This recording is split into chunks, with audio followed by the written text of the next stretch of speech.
Bonjour à tous, on va se retrouver avec une petite technique aujourd'hui pour voir comment est-ce qu'on peut faire lorsqu'on a un recadrage à effectuer à quelqu'un, une critique à apporter, un reproche à apporter, mais qu'on est dans un état d'esprit positif et constructif et qu'on veut que ça se passe bien.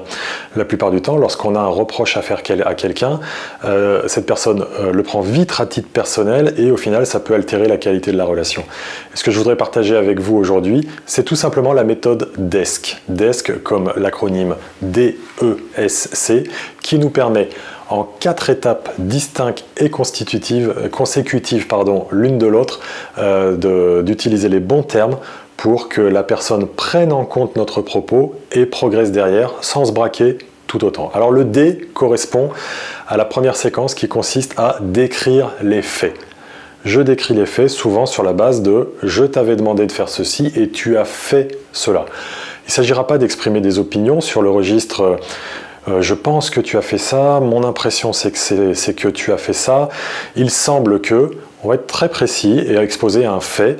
Un fait, rappelons-le en termes de définition, c'est quelque chose qui est incontestable et donc qui nous permet de nous rapprocher de l'autre personne, car si je lui expose et apporte un fait, elle ne pourra pas par essence le contester et nous pourrons déjà travailler sur cette situation. Donc première étape, le premier temps c'est le D qui nous permet de décrire les faits et ensuite seulement le E qui consiste à exprimer nos sentiments.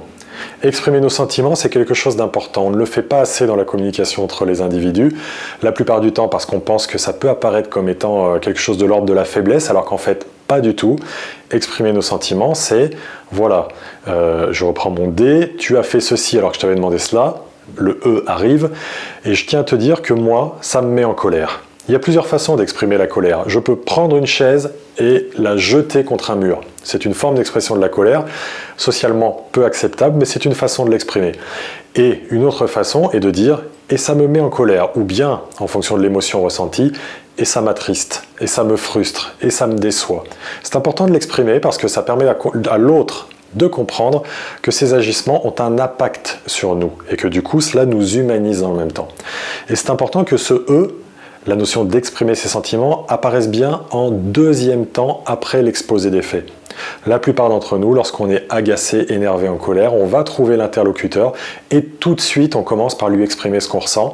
C'est-à-dire qu'on met ce E en première position sur la base de « j'en ai ras-le-bol, je suis crevé, t'as encore fait ci, etc. etc. » Dès lors qu'on expose d'abord notre sentiment et certainement en mode négatif, pessimiste ou destructif, on peut être certain que spontanément chez l'autre se mettra en œuvre une des deux fonctions reptiliennes qui sont les nôtres, la première consistant à fuir, autrement dit peut-être fuir physiquement ou tout simplement fermer les écoutilles et ne plus écouter la suite du propos, ce qui ne nous sera pas du coup utile pour avancer, ou l'autre fonction reptilienne qui consisterait à agresser et à se mettre à crier plus fort.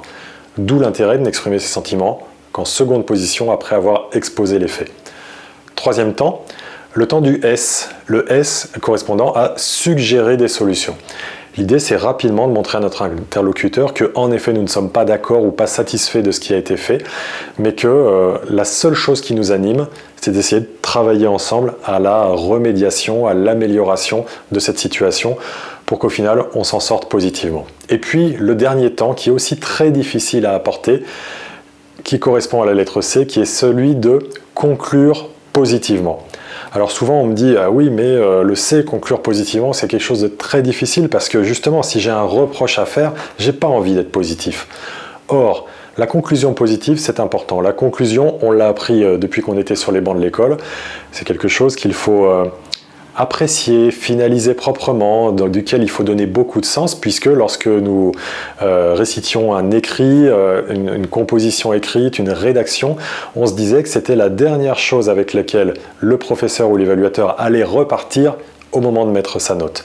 On n'est plus dans cet univers-là, certes, mais comme ce qu'on veut à travers notre recadrage, c'est faire que la personne en face de nous reparte positivement avec de l'allant face à la situation, si on arrive à faire un effort sensible et sincère sur le domaine de la conclusion positive, ça lui permettra de repartir davantage avec en tête, ok, on a essayé de trouver des solutions, le troisième temps, il est reparti avec quelque chose de positif sur la fin, et donc de s'engager pour résoudre la situation plutôt que de repartir comme reconnaissons-le, c'est souvent le cas pour beaucoup d'entre nous, sur une appréciation du type « Ok, je me suis vraiment fait critiquer et c'était fort désagréable ».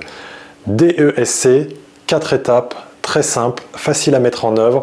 Importance de respecter cet ordre et cette chronologie, et avec ça on arrivera à dire les choses, parce que le principe même de la communication c'est avant tout de dire les choses et de ne pas garder pour soi des choses qu'on souhaiterait dire mais qu'on n'ose pas faire, et d'autre part ça permettra à l'autre de bien accueillir et entendre ce propos.